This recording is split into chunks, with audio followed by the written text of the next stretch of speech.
Alright, so here's an article. Up here, the headline said, "Without a college degree, life in America is staggeringly shorter." Staggeringly shorter. Alright, because people been saying, you know what?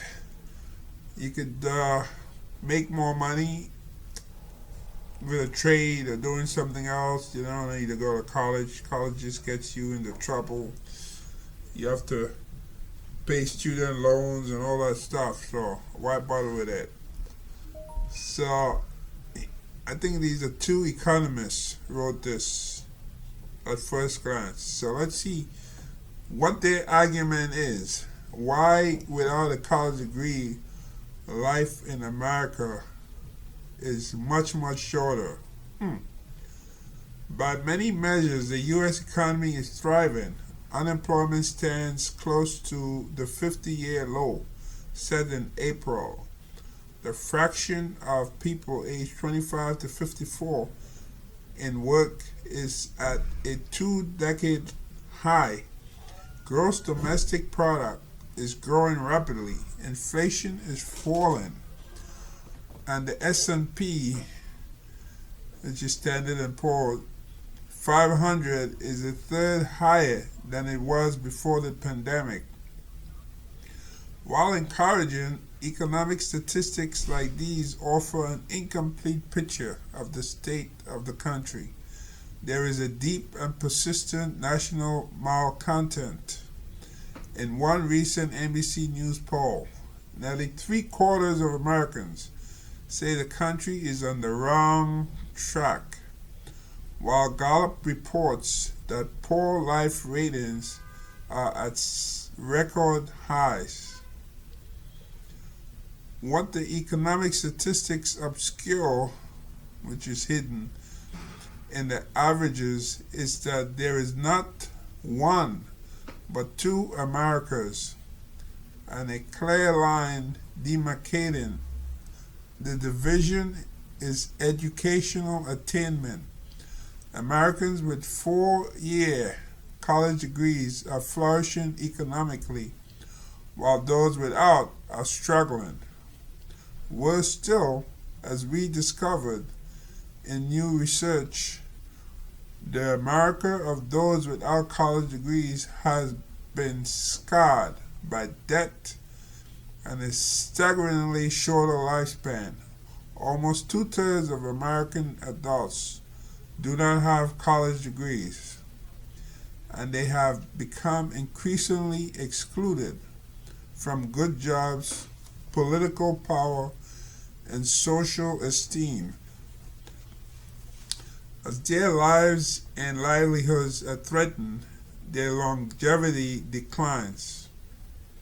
In the 1970s, American life expectancy grew by about 4 months each year. By the 1980s, it was similar to life expectancy in other rich countries. Since then, other countries have continued to progress with lifespans increasing by more than 2.5 months a year. So what's going on here? But the United States has slowly, gradually, and then precipitously fallen behind.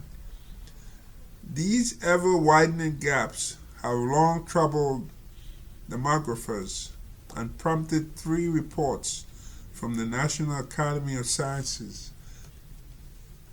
The gaps grew wider during the pandemic, but even before, not only was life expectancy in the United States far from that of the best performing countries,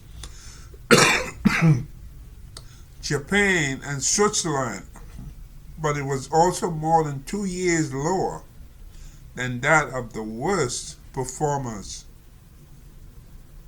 Germany and Britain.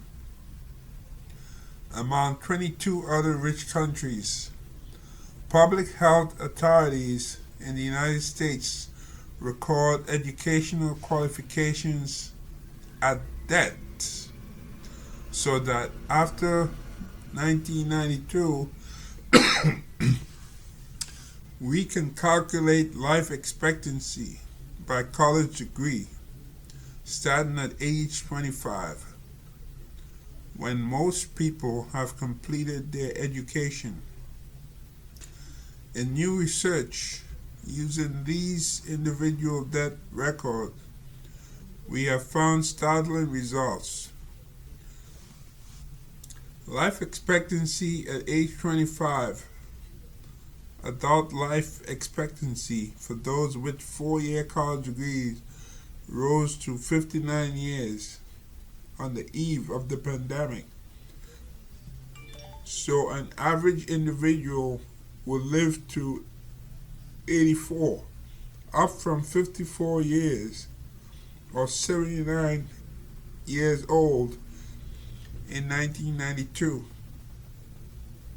During the pandemic, by 2021, the expectation slipped back a year. But we were staggered to discover that for those without college degrees, excuse me, got a cold there. This came on a few days ago. So with our college degrees, life expectancy reached its peak around 2010 and has been falling since, an unfolding disaster that has attracted little attention in the media or among elected officials. Adult life expectancy for this group started out 2.5 years lower, at 51.6 in 1992. So an average individual will live to nearly 77 years old.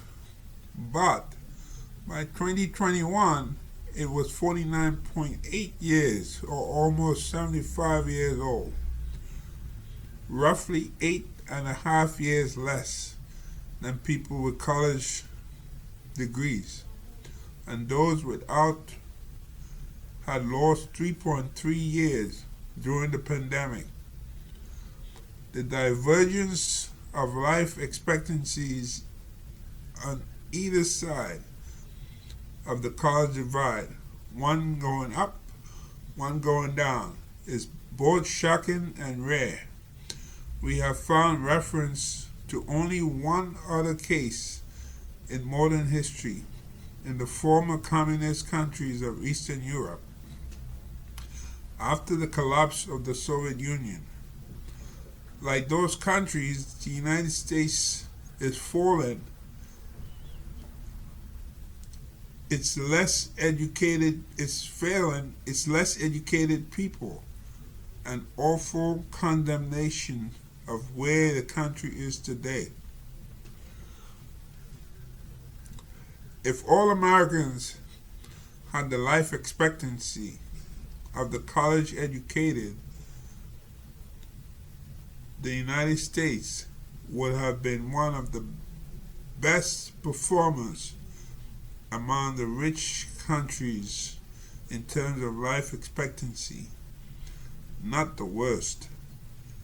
It is the experience of those without college degrees that accounts for America's failure. The educational divide is also clear in economic circumstances. Since 1979, wages for those with a BA or more far exceeded wages for those with less education. Families without a member with a college degree had a median income that was only 4% higher in 2019 than in 1970, compared with 24% higher for families where at least one member had a college degree. According to Federal Reserve data, wealth was equally split between those with and without college degrees in 1990. But today, 3/4 of wealth is owned by college graduates. Why is this happening in America? We and others have documented an increase in corporate power relative to workers, which includes the decline of competition, the decline of unions, and the ability to raise wages for workers without college degrees, and the decreased mobility of workers from less to more successful places.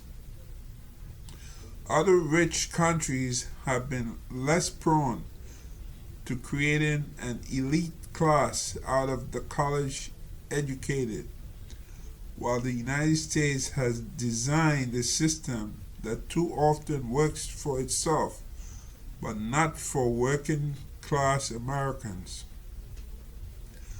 They have been increasingly excluded from the local and national power that once came with unions, and have lost good jobs and wages to excessive health care costs, globalization, and automation. Furthermore, the children of the elite rarely serve in the military and increasingly hoard places, right, in top selective colleges. So let me just stop here and say this. So many of these people fall in the category who support, like Donald Trump, for example. And how many of his kids serve in the military? Zero. Zero, zero, zero. He never served, and his kids sure damn well never served. But yet, for some reason, he was able to convince these people that he got something in common with them and that he cares about them. And his own niece said, it's a shame that this guy talks like this, that he had got something. He has absolutely zero in common with these people. And yet, these people are duped that they believe that he got something in common with them. But they do not. So let's see here. Unhealthy behaviors are more common among people without college degrees, but those behaviors can often be traced to the environments in which they live, lack of work, and community decay, as well as their being targeted by the pharmaceutical industry in the first phase of the opioid epidemic. The destruction of good jobs for less educated men, right? Like all those factory jobs they used to have. At one time, you could work in a factory and be able to buy a house. Yeah, you go back to the 1960s or so forth. You do manual labor. You buy your own house. Houses were affordable, right here in New York. Not anymore. Now you have to be more than well educated. I see somebody came on one of the neighborhood group, and she said she's looking for a 1-bedroom, and she's willing to pay something like $5,000. Yeah. I remember when people used to look for apartment, but they don't come out and say, I'm willing to pay for five. Of course, if you say you're willing to pay $5,000, somebody's going to come out there and say, yeah, I have an apartment for you for $5,000. The thing is why would anybody do that? Why would anybody come out in the neighborhood, group and say, I'm willing to pay $5,000 for an apartment? That's not the way it should work. It should be People advertise they have an apartment, and then you see whether it's within your budget. But the idea that you say you willing to, go up to 5,000, then you could be suckered. And I think there's a lot wrong with that. Because $5,000 to pay in rent shows that you out of touch with regular people, because most people around where I grew up ain't gonna be earning $5,000 a month to take home that they could pay down in rent. You gotta be working in some damn job that can give you that, because remember all the taxes they take out, federal tax, state tax, city tax, Social Security, Medicare, New York State family leave, taxes like for insurance if you get hurt, all these kind of taxes, they take out. So who's gonna have that left that you could pay 5,000 in rent a month? And in Brooklyn too, not even Manhattan. She was talking about in Brooklyn, like in Fort Greene or Clinton Hill. I remember those neighborhoods. I used to go to junior high in Fort Greene years ago, down in the Delphi. That was not one of the best neighborhoods in Fort Greene. Yeah, and this lady is willing to pay 5,000 a month. At one time, people won't even want to pay $500 a month to live in Fort Greene, but I guess the neighborhood changed now. So let's see here. So they're saying we have also increasingly come to believe that a college degree works through often arbitrary assignation of status, so that jobs are handed out not on the basis of necessary or useful skills, but by the use of the degree as a hiring screen. The diversion with Europe is also striking. European nations generally finance their much less costly health care through government support and not through what is essentially a flat tax on employment, with employer contributions to worker premiums effectively taken out of salary. And it's much broader safety net helps people deal with the disruption of jobs. So if you lost your job, then you don't have to worry in Europe about being stressed out. You don't have health insurance. Other countries do not have Republican-controlled state legislatures passing corporate-friendly measures on minimum wages, right-to-work laws, guns, pollution, or tobacco taxes that harm the community lives and health of less educated Americans. Nor do they have a Republican governor advising some constituents not to get vaccinated. As the economy has recovered from COVID, less well-educated Americans have been doing better in a tight labor market. What we don't know is whether this improvement will last or peter out as the market weakens, as happened in the past. What can be done?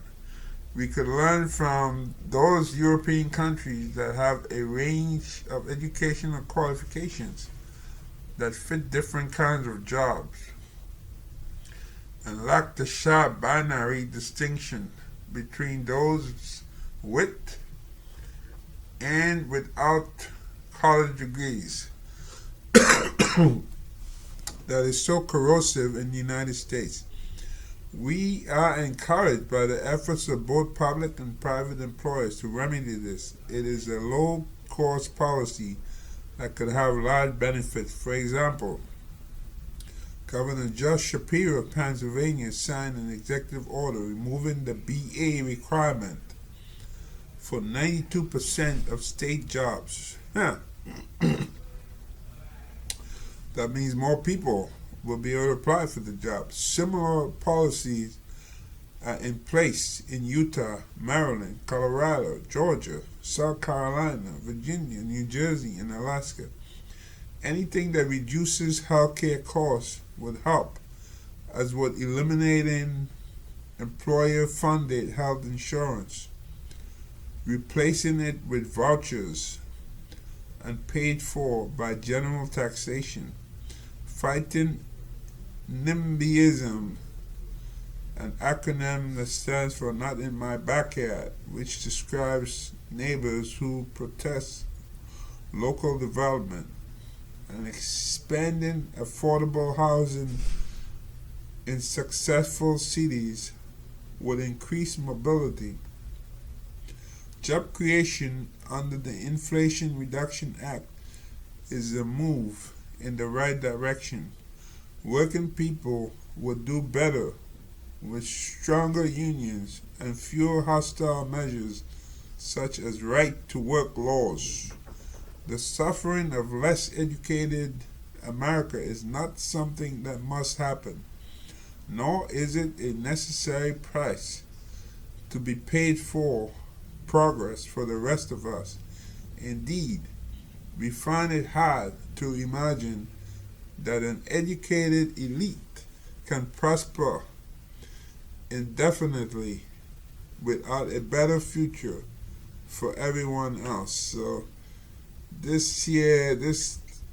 post without a college degree, life in America is staggeringly shorter, appeared first in the New York Times. That's where it originated from.